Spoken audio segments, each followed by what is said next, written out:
Hello everyone, welcome to a new video. This video is about explaining how this war started, the Great Eurasian War, how it started, what is going on in the war, and what caused which side to surrender. Now, hold on, let me move down here actually. Okay, so obviously, yeah, Europe versus Asia. Who would win this scenario? You might say, well, Europe, because maybe they have the power of NATO on their side. And there's just so many countries here. You can see even this part of Russia is involved, this stronger part of Russia. But Europe loses in this. Now, how? We'll get to that. Hello, everyone. Welcome to a new video. Today, I'm going to explain how the Great Eurasian War started, how which side won, and whatever happened between the war. I'll just explain everything, I guess. It doesn't matter. Okay, so we're gonna start over here. How the war started. How it started is that at first, Russia, of course, had a civil war. See right here, the Russian part there, you can see this, and this, there's two different Russias, and even part of Kazakhstan. Europe decided to get involved and aid this Russian rebellion. China didn't have any of that, and of course, Russia's old allies decided to join in too, and war was declared. But as you can tell, Europe, Asia has many different allies. India does have ties with Russia. At the same time, they're not big enough, so they decided to join in. And of course, beyond that, we don't know about Iran, Middle East. It's all hard to explain, but that's kind of basically where we're based off from here. Now we come to explain. This is the invasion of Turkey right here. The invasion of Turkey. It goes off pretty fast because Turkey was not prepared for this war yet.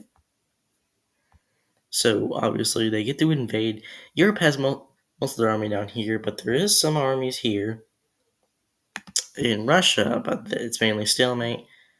The Europeans are allowed to breeze through Turkey, but now the Turkish army are now getting more assembled. They're right outside the Turkish capital, though. And we move on from here.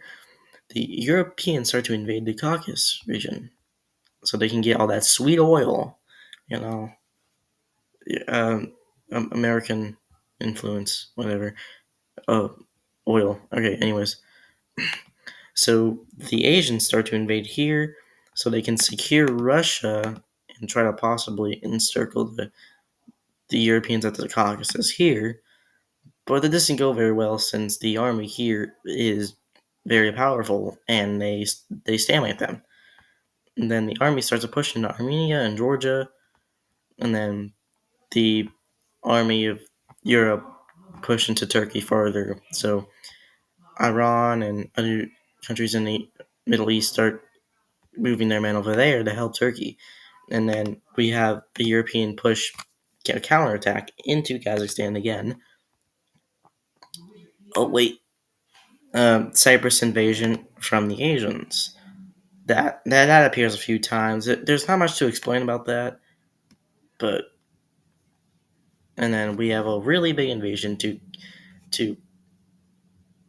destroy the Turkish on two sides, basically giving them a second front to worry about, so they can easily take out the Turkish.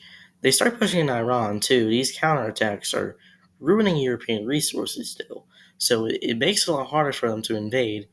But what other option do they have? Speaking of that, the Irani, Saudi Arabia, and Iraq forces start to arrive in a lot faster. They make a counterattack and almost completely take out the Europeans in Anatolia. But then there's still a few ports left that they just don't give up. And then Europeans make a push here into Kazakhstan again, so maybe they can encircle Tehran, the Iran capital, and then it goes from there. They start invading into Iraq. Of course, more sweet oil. Oil. I mean, what can I say? It's oil. It's oil, everyone. Okay. Stop popping up, please. Okay. So the Europeans also try to secure Turkey again. It doesn't work very well at first. Basically, stalemate. I mean, obvious reasons. They start to move into Turkey again though as a diversion, so they can invade into Syria. And then this works well because the Europeans now get to push back into Turkey from the left side. And then at this point, Turkey sees no point in fighting and they surrender. And from this point, it's still stalemate. There's not a lot going on here. We move on. And, well, this is where the Battle of Tehran happens right here. And the Europeans win this battle.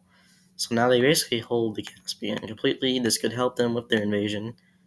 And they basically go to the Persian Gulf. That's their next destination. They took over Baghdad too.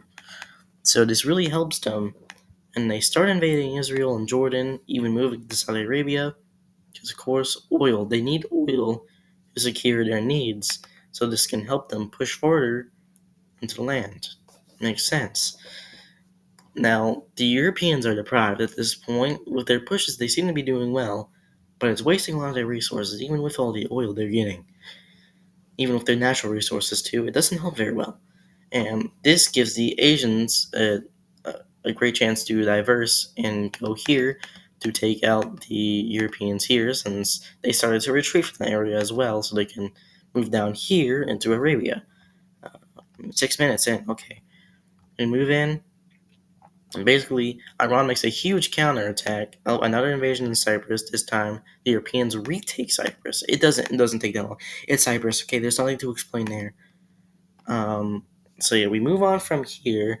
Basically, small pushes to Arabia. Of course, Arabian Desert, very hard to push into.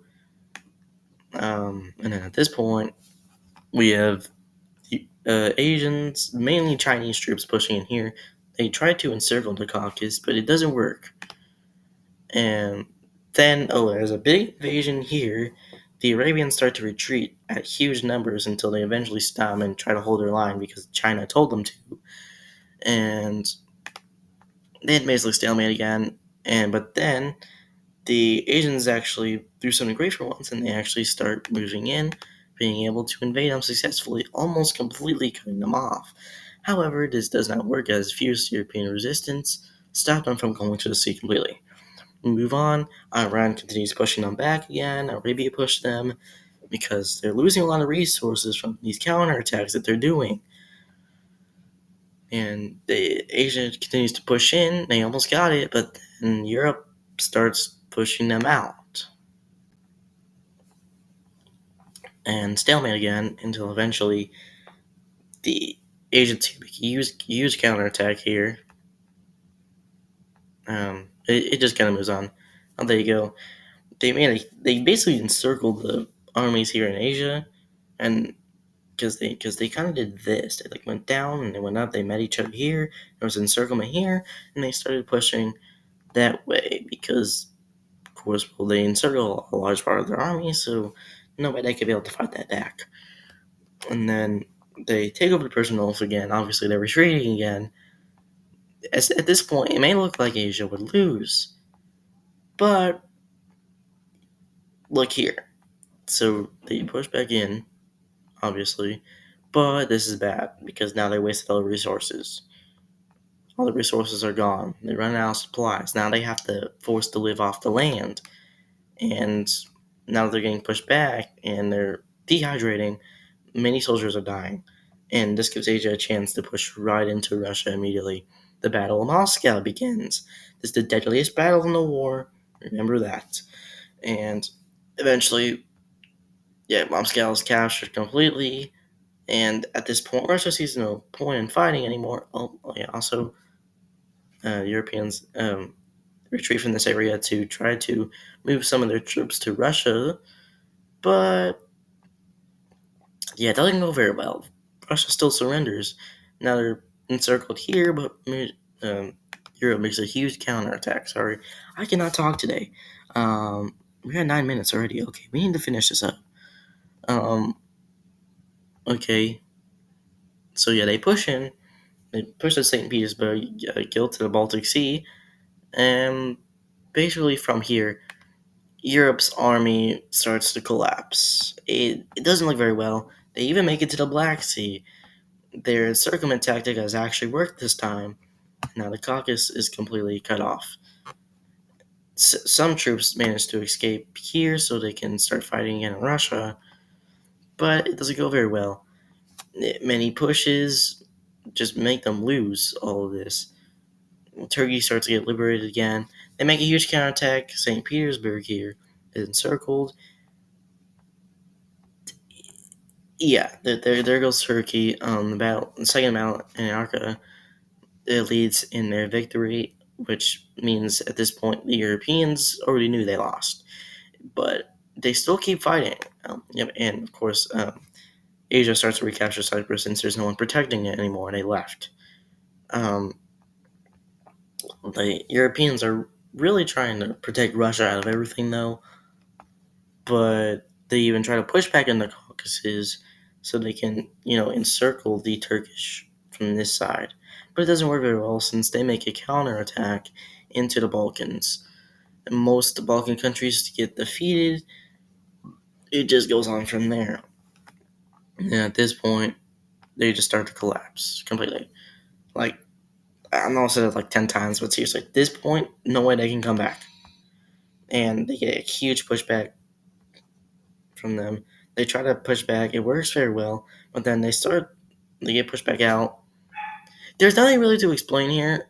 I mean, at this point, the Europeans, it's over for them. They make a huge push back into the Balkans, but then it's over. They push into the Baltics. They take out Warsaw, and then they even push to Italy, taking out Rome, and then they take out Poznan. And when Poznan is taken, they just decide to surrender, since there's no point in continuing any longer, since they know they were going to lose anyways. That's basically it.